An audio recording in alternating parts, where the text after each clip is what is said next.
Hi everybody and welcome back to another episode of the Renewables Podcast. Thanks very much for coming back and joining us again. You'll notice we're not at my HQ. We are in Italy and we are at Weco HQ. So this podcast is going to be with Marco from Weco and I'm very excited about it, Mark. Well, how are you feeling? It's both nerve-wracking but also really exciting. This is going to be a great conversation. I think we've had a tour of the building already and we're excited to share with you guys what we found out and learned and hear a bit more about Marco and Weco. Yeah, it's going to be really good. So let's jump straight into that episode now. I hope you enjoy it. So we're joined by Marco at Weco. So how are you doing, Marco? Good, thank you. Thank you for having me here. Good stuff. And how are you doing, Mark? I'm doing really well, living life at the minute, on location, what's not to enjoy? Exactly. So, Marco, do you want to give us a little explanation about what your position is at Weco, and then we'll start to learn a little bit more about Weco as a company? Okay, I'm here at Weco, I'm sales director. Yeah. I'm an electrical engineer as a background, and then I've been working in the automation sector for most of my career. And here I'm in charge of sales, global sales at Weco. And Weco is a company specialized in selling inverters and batteries and EV chargers. Okay. Yeah, so you've got an electrical background, which always sits well with me and Mark, doesn't it, as two electricians? That's it. You're on safe territory from electrical engineering, that's for sure. Yeah. So in terms of Weco as a company, then we've been here for a couple of days now, and you've been kind enough to give us a tour and everything else of the building and kind of a bit of a backstory of the company. And there's a lot to talk about there in terms of the backstory of the company. So did you want to give us like a brief overview as to Weco as a company, how it's kind of set up and everything like that? Sure. Weco is a family-run business that has been operating in the sector of renewable energies since about 2010. That time the company was involved in renewable installations like solar and wind installations. And pretty much very early at the beginning of his history, the company understood that without storage, renewable energies may only have a limited impact on our lives. So, and that's period, we started manufacturing batteries. The first storage systems were made with lead acid batteries, gel batteries. Then in about 2015, we started making lithium-based battery. At that time, the technology was NMC, but we quickly transitioned to LFP. And that's because the NMC technology is much more difficult to control than LFP. LFP stands for lithium iron phosphate, of course. And at that time, the batteries were assembled here in Scarperia, nearby Florence, in the small building that you have seen yesterday. And they were completely internally made. The BMS was internally made. The chassis were procured here around, and the cells were coming from China anyway. And we started making batteries for our own installations. Then the battery business grew up pretty much quickly. We started exporting those battery systems for mostly for off-grid installations across Africa and the Middle East. And at that time, we started growing the company. So we started expanding the building. The new sections that you have seen have been built up in between 2015 and 2019. And coming to 2019, we started having difficulties in sourcing the components we needed for our operations. And we couldn't find local companies who were able to supply us with enough parts and the quality that we wanted. And also the space was becoming an issue here. So we started looking for different alternatives. At that time, we were sourcing the cells in China anyway. And so we contacted our partner in China to understand how we could expand our production capabilities. And in between 2019, 2020, it was right at the beginning of the COVID period, we started investing in China. So initially we invested in a first production plant. Now we have 3 production plants running in China. And those are joint venture with our Chinese partner. That is to mean that Weco is not a Chinese company who came to Europe to export its own product. We are not an importer of a Chinese product. We are an Italian company with a Italian family-run business, and we have our own production facilities in China to cover most of the production range. I mean, going from the hardware side and software side, everything is made in-house. So the R&D and everything is done here in Italy around the R&D and is, then it's simple production. Well, I say simple, but production over in China. Yes. For The engineering and software developments and testing is made in Italy. The production, the quality control is made in China, and here in Italy we also do service. We provide.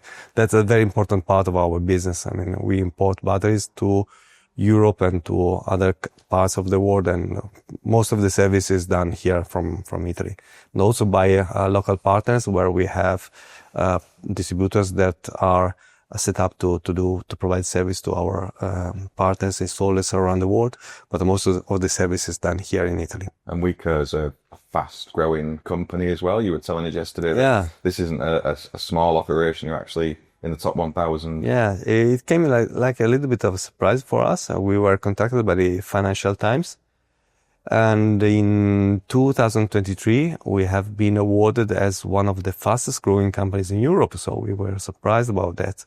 So they have quite tight parameters to check, and we came out as number 3 in Europe. So that was a nice surprise for us. And the second surprise came the year after, that we still were in that chart, and number 12 in 2024. So we are happy to say that it was a very good achievement for all our colleagues, or the hard job we have been put into making batteries and inverters. Yeah, I'm sure that was a very nice surprise to have. And one of the things that really struck me over these last couple of days was, as two installers sat here who face a constant battle to keep up to date with the latest technology, offering it to our customers, and probably most of the installers watching this have that same battle where they're trying to keep up to speed with the latest pieces of equipment coming out. It sounds like you've had that challenge with the lead acid and gel batteries, then the NMC, and then LFP, and trying to scale that up as a at that point, and still now as a manufacturing business, as well as a sales business to sell these products worldwide. Having those struggles of going, right, well, we manufacture this product here now because of supply chain and everything, having to look at other routes and other investment opportunities to actually get your own factories in China. That must have been, and at the point of COVID, which we all felt the scars of COVID, didn't we, across the world. That must have been quite a difficult time to decide whether or not to put a lot of money into the business when there was so much happening in the world. Yeah, that was pretty much challenging for us.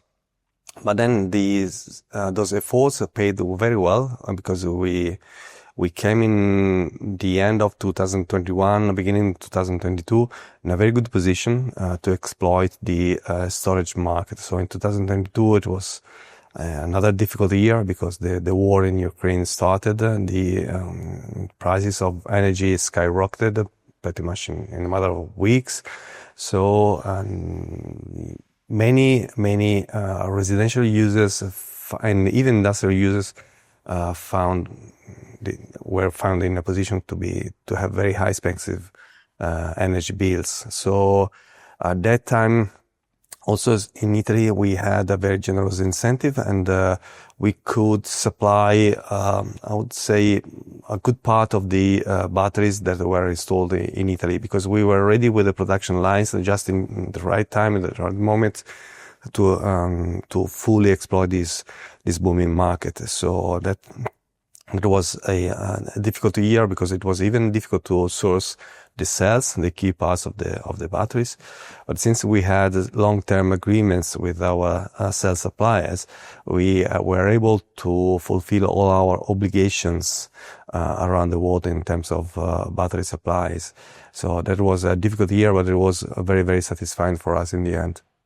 We had that problem in the UK, didn't we, Mark, with product on more the install side, not the manufacturing side, obviously, but product went, the costs of product and the demand for product went through the roof during the COVID times, and through the war in Ukraine side of things. It shows you how much what happens in the world really affects the renewables kind of industry. Yeah, I mean, in the UK, it was like distribution, wasn't it? Where like shipping costs and container prices to transport batteries just skyrocketed. And then there was that ship that got stuck in the Suez Canal as well, wasn't there? And that had a massive impact on us over in the UK. And all these things you try and factor into growing and scaling your business, like COVID, you can never see that come in. And it's nice to hear that it worked out for you pretty well. Looking around here, you've had some significant growth, and you know, it's really encouraging to see as installers, boots on the ground, fitting this stuff in homes around Europe, that you're feeling that benefit as well. Yeah,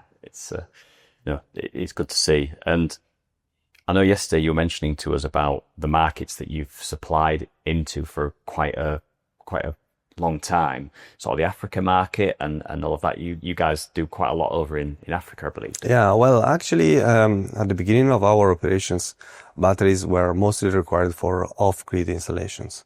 So there was very little demand for grid-connected systems, mostly because if you were a residential user with PV arrays on the roof, you could sell everything to the grid and get it back when the sun is was not shining anymore. So at that time, most of our installations were in off-grid systems, in remote places in Africa, in the Middle East, and even in the Indian Ocean and the Pacific Ocean. So at that time, we have been developing a culture of reliability for the batteries, because when you have to travel 2 days to reach your construction site, you're living a working installation, then 1 week after you have to come back, it's a pain. I mean, it's a hurting from the financial point of view. So we quickly started adding a few safety feature on the BMS, adding some even communication capabilities to the batteries, so it's possible to connect all our devices to the internet since pretty much 2017, when we developed an IoT infrastructure that is still running today and connecting most of the installations that we do. So nowadays the market has a little bit changed. So I mentioned that in 2022 we had a huge demand from residential users. So we are talking about grid connected systems, and most of our partners appreciated the reliability of the batteries in many different kind of locations. Even if the battery is abused with a very high currents, very high temperature, working temperatures, and so on, we were ready for that because we have been doing a lot of experience in very difficult conditions, and that was very much appreciated by our partners. Imagine that's quite a tough testing ground in the African climate, from the hot weather and the dust and things, I expect. And dust, critters, and all kind of stuff. Yes. Yes, it's a bit of a test bed for installations over in the UK, where we're not going to see any of that, because we get narrowed down into our pigeonhole, don't we, Sam, as installers in our market, and sometimes shut it off to this global problem of systems and intercompatibility in all those regions and areas. And it must be a real challenge for you as manufacturers to come up with a product that'll work both in Africa, but also maybe in Sweden or the Arctic Circle or something. Yes, right. Covering all those bases off. Yeah, we saw those the fridge, but also the oven that you have here, where the cells are put in there. And what was it? Did the fridge go down to like -20? -20, yes. -20 and up to plus 45? 45. And what? Just explain to people what you're looking at when the batteries go into that fridge. Okay. During the development of compatibilities with different inverters, we have been contacted by a Swiss company making very special inverters. Studer is the name of the company. And they were asking for a battery which was able to cope with the extreme conditions that you can find on the Alps. So you have those kind of sheds in the Alps dedicated for remote monitoring of fires or avalanches and so on. So they were asking for a lithium battery that was able to work from -5 degrees Celsius. Of course, we reduced the capabilities, but the batteries had to stay functional at those temperatures. So we started testing batteries even at very low temperature at the time.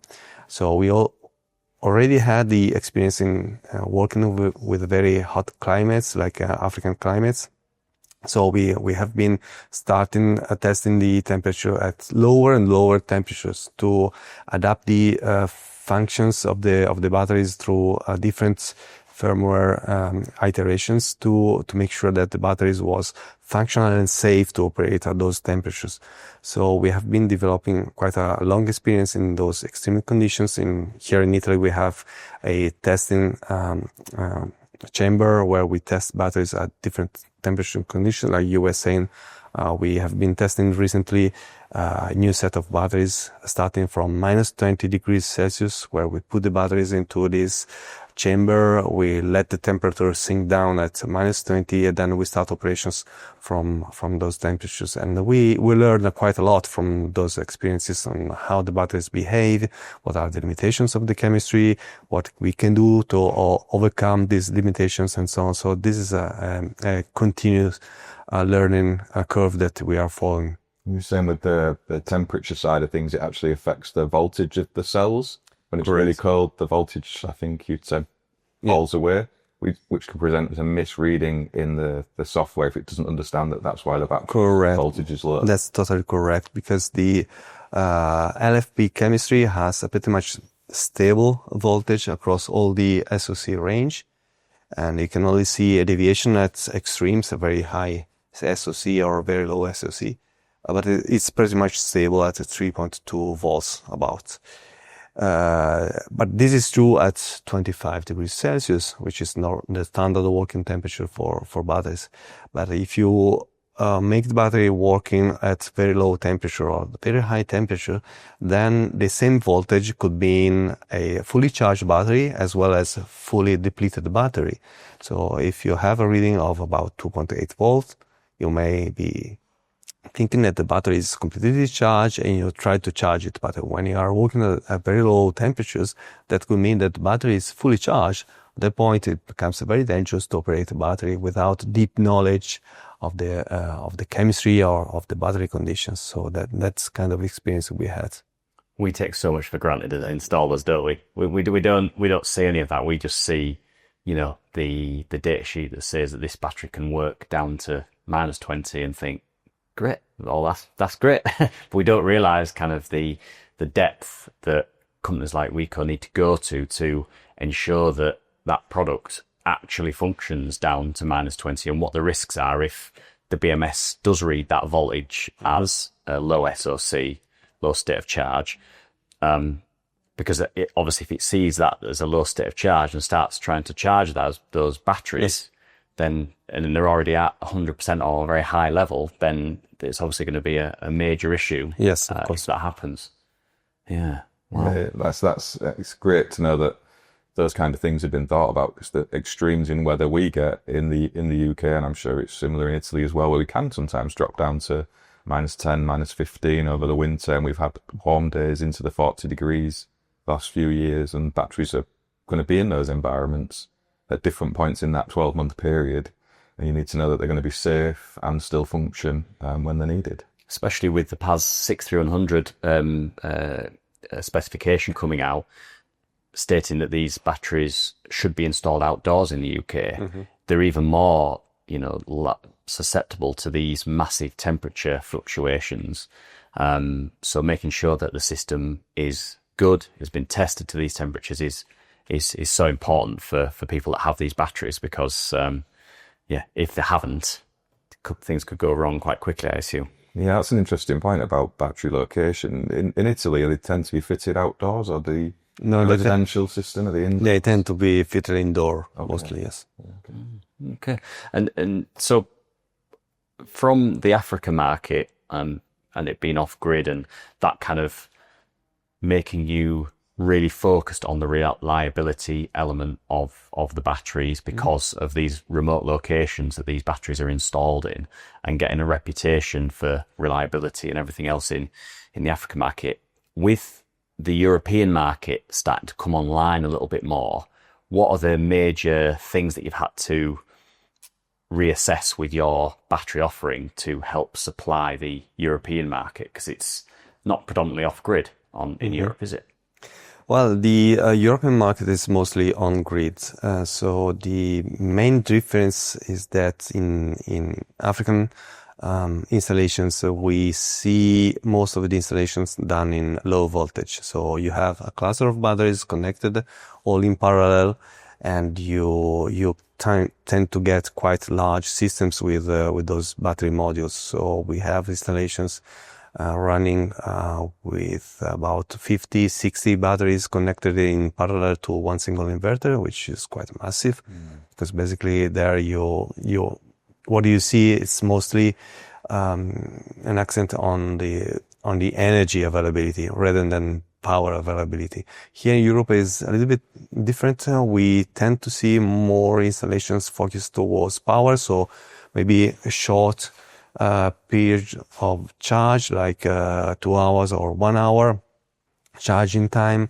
And this is mostly due to the fact that in Europe you can install batteries even if they are not connected to a solar array. So in those cases, in those conditions, customers, they want to fully charge the batteries as quick as possible to exploit the lowest tariffs during the day. So normally those are hourly tariffs. Then you get the lowest tariffs in 1 hour during the day, and you want to be able to fully charge the battery in 1 hour. So we tend to see more power installations rather than energy focused installations in Europe.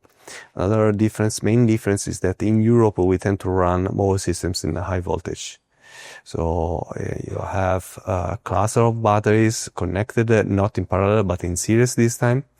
And we have been, during the 2022 period, we have been developing a specific battery module which is able to run both in low voltage mode and high voltage mode with the same module. So it has a double circuitry inside, and the BMS is designed to detect those different working modes and to start operating differently in high voltage. And this is another completely different set of challenges. Because when you have just one module connected in parallel with other modules, they tend to self-balance themselves. So balancing is becoming more and more an issue as long as you grow up your cluster. Also referring to different temperatures and different voltage readings, it's very important that all the cluster is running as close as possible at the same temperature. So we have been developing a lot of procedures inside the firmware to keep up with those different temperatures and working conditions for the batteries. And that is also a very important part of our R&D work, everyday work. So it's a different inverter sizes then for the European market to Africa. Have you had to increase the range due to that, or is it kind of matched? Yes, we have been increasing the range of offerings here in Europe. When you talk about mini grid in Africa, you can even talk about a 3 kilowatt mini grid, which is able to supply energy to a small village. And here in Europe, basically 3 kilowatts inverter is the real minimum that you can do and connect to the grid. And for Europe, we have been developing a range of central inverters with the powers going up to 300 kilowatt per cabinet, from which you can power an industry or a production plant, from the solar arrays that you can connect to the central inverters and to store the excess energy into the batteries, or even to use the different times of the day to store energy when it's more convenient, and to give it to the load when the energy costs are higher. There's a lot to think about then as a shift from somewhere like Africa, where it's like essential supplies, essential power distribution for lighting and power for probably like medical centers and all that sort of stuff where, like you mentioned, it's more about the amount of energy you can store because the power output isn't as big. Whereas in Europe, like you've mentioned, it's more about the speed that you can charge, discharge, and the amount of power that you can deliver. That's such a stark difference between a 3 kilowatt mini grid in Africa being able to, power probably like the majority of a village, whereas in Europe and for us more locally in the UK, a 3 kilowatt system is kind of, people turn their noses up at a little 3 kilowatt system now, and it shows you that there's such a huge difference. Yes. I remember when I first started in solar, a 3 kilowatt or 3.6 kilowatt system was kind of the average, and now we're up at 5, 6, 10 kilowatt systems single phase, and it just shows you that complete difference, and obviously has given Weco a lot to think about in terms of how to bring a product into Europe. Yes, in fact, the average size for residential users is more like 5-6 kilowatt nowadays in Europe, and we see in many countries even bigger systems. It's not uncommon to see residential users having the need for 15 kilowatts of power, 3-phase or even larger. Yeah. Wow.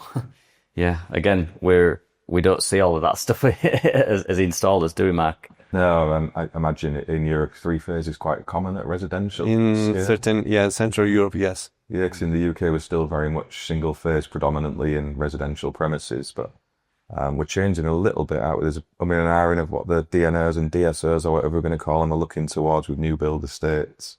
There's certainly more capacity needed in the electrical and heat systems. Pumps driving that as well, isn't it? Heat pumps bringing that in, and bigger homes needing bigger heat pumps that may need, bigger supplies to run them. And obviously if you can put 3-phase in, then you're splitting that demand over each individual phase, and making those heat pumps run more efficiently. But then you need to consider a 3-phase solar PV system. So we're going through a bit of a change and a bit of a rethink in the UK, and it'd be interesting to see where that goes and see if we end up matching Europe and putting 3-phase into properties. But it's hard enough to get a single phase connection in the UK at some points, isn't it, Mark? So definitely is. But no, it's good. And so bringing us into the UK then. So what is the product that is going to be coming into the UK? Because we've seen here today, you've got so many different products out there. So what's the one that's coming to the UK? The UK market has its own set of challenges. So it's a very demanding market, with very strict regulations and a lot of attention to safety and of the installations. So we have been developing over the past year a new battery, which is called the 5KO Smart battery system, which is an integrated all-in-one energy storage system. So the basic system is composed by one battery module of about 5 kilowatt hour of capacity, coupled together with a single phase inverter with a 5 or 6 kilowatt of power.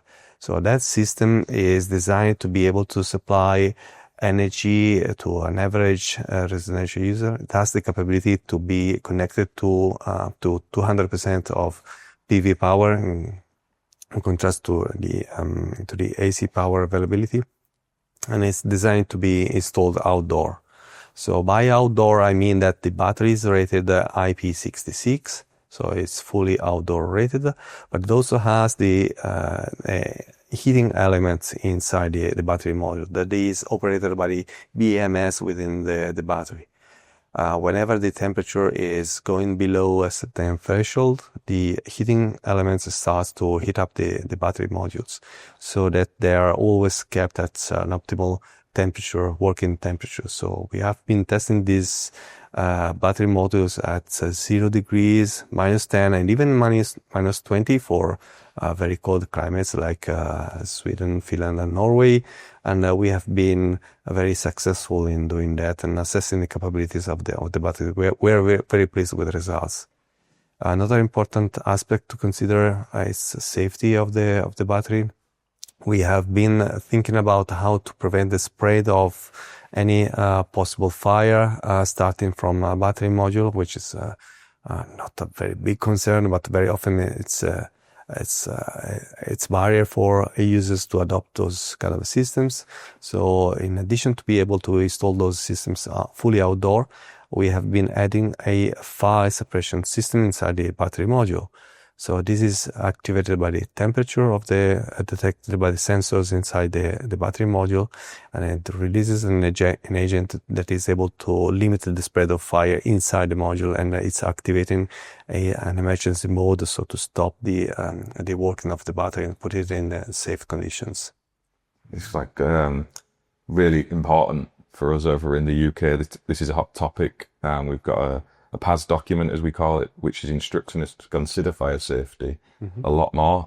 More towards, I would say, fire actually reaching a battery in someone's home and then it kind of exaggerating what's already taken effect.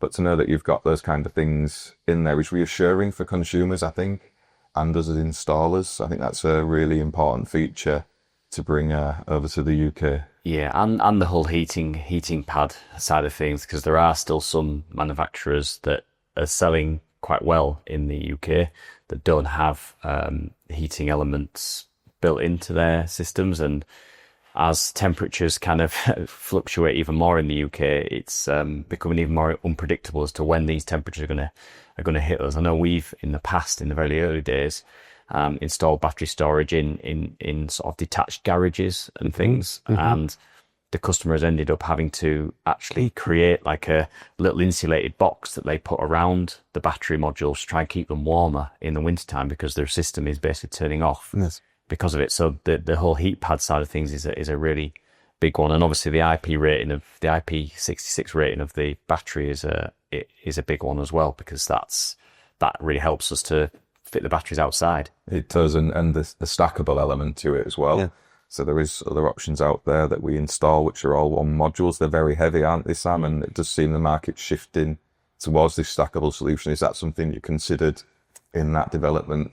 Yes, product? Correct. Actually, we have decided to limit the capacity of the battery to 5 kilowatt hour, just because of the weight. I mean, we want to be able to have our partners to be able to install the batteries just 2 people, not more.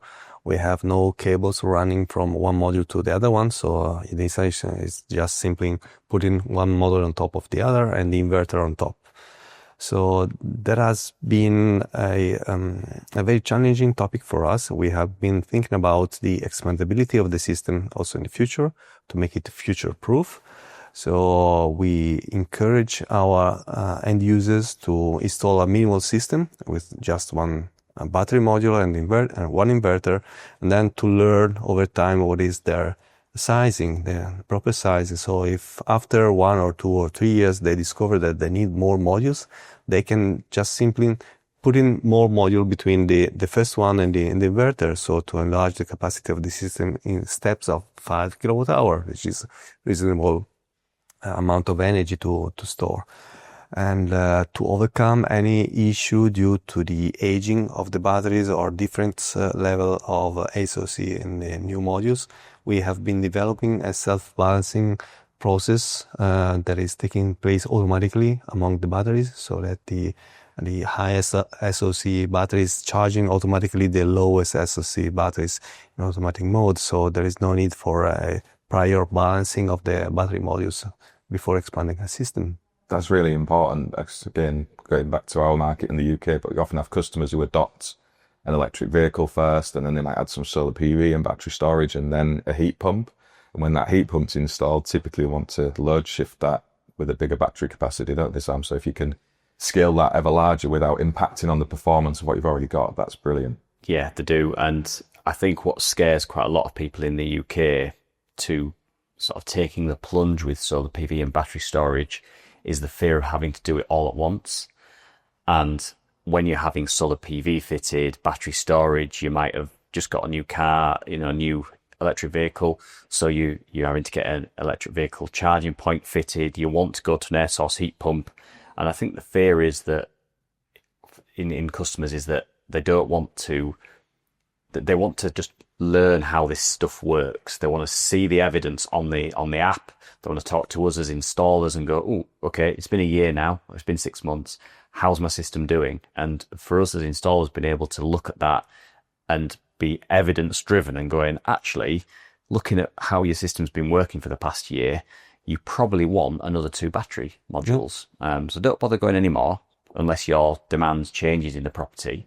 But for what we're seeing, the amount of export that your solar PV is exporting back to the grid, your average consumption in the property, probably 2 modules is where an extra 2 modules is where you want to be. Or you might look at that and go, you've got a perfect size system for what you have now. So I think that's a really good approach to try and go, right, we want to make this really easy to scale things up. Because we don't want people to just have to buy like a massive great cabinet that they might only use 50% of that capacity. And the self-balancing thing is really important, because I remember, again, really early in my career, fitting battery storage systems. And if you were adding a module, you needed to put the battery into some like additional module mode, and it would then, over the course of the next day, reduce or increase the capacity in the original system so that the new module, when it went in, would closely match the capacity of the ones that were already installed. But the issue was the one that you were adding was never guaranteed to be the exact SoC. So it caused so many headaches. And obviously that's probably the byproduct of now manufacturers like yourself going, well, we can remove that problem through the firmware in the system and actually go, and through the BMSs, and go, like, we'll handle that. Just add a new module in. Yep. We'll handle the balancing of it. So the scalability of the Weco product, then, you mentioned that you can add additional battery modules to it. How many battery modules can you add? What's the capacity of that once they've been added? How big can you go with this system? Well, the system is designed to have up to 4 batteries of 5 kilowatt hour each in one single stack. Then you can add another 2 stacks of 5 batteries. So for a total of 12 batteries, that is 60 kilowatt hours of capacity, which should be plenty enough for a residential user. And is that on one inverter, or do you have to on one inverter? Okay, so you can have 60 kilowatt hours of storage on one 5 or 6 kilowatt. Yeah, that is the equivalent of 10 hours of energy supply at full power, which should be plenty enough. But then you can add more inverters on the same site, up to 10 inverters, to have quite large installations. Yeah, that's a lot of power, isn't it? Because I suppose it's the trade-off as to whether or not you go for an additional inverter with some more batteries to increase the actual output of the system, or if you just want to keep loads of battery storage there for like a power cut or something like that. Yeah, I guess it comes back to if you're adding a heat pump or an electric vehicle that you want to load shift some of the battery into there, or if you're just looking, as you said, Sam, to have some resilience at home for power cuts and things. There's different options there for customers you've got straight out the box, really, isn't there? So it sounds like a really versatile solution that I'm definitely excited to fit in myself over in the UK in the coming months ahead.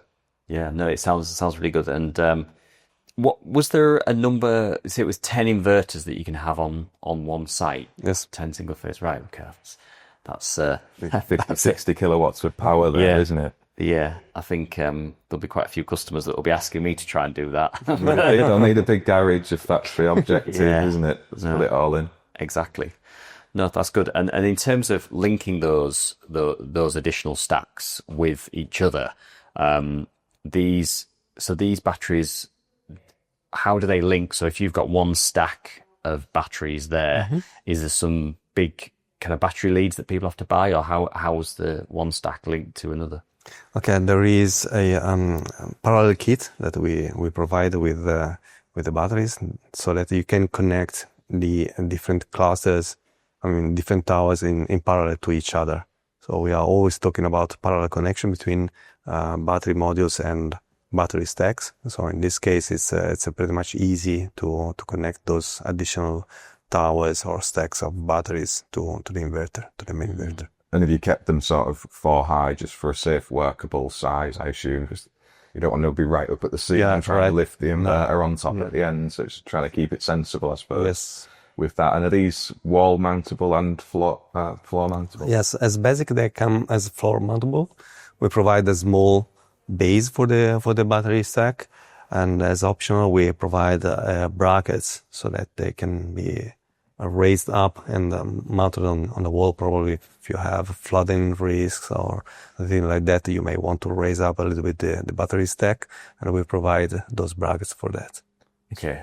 So in terms of the app, like the battery itself is one thing. We love it as installers looking at a finished installation.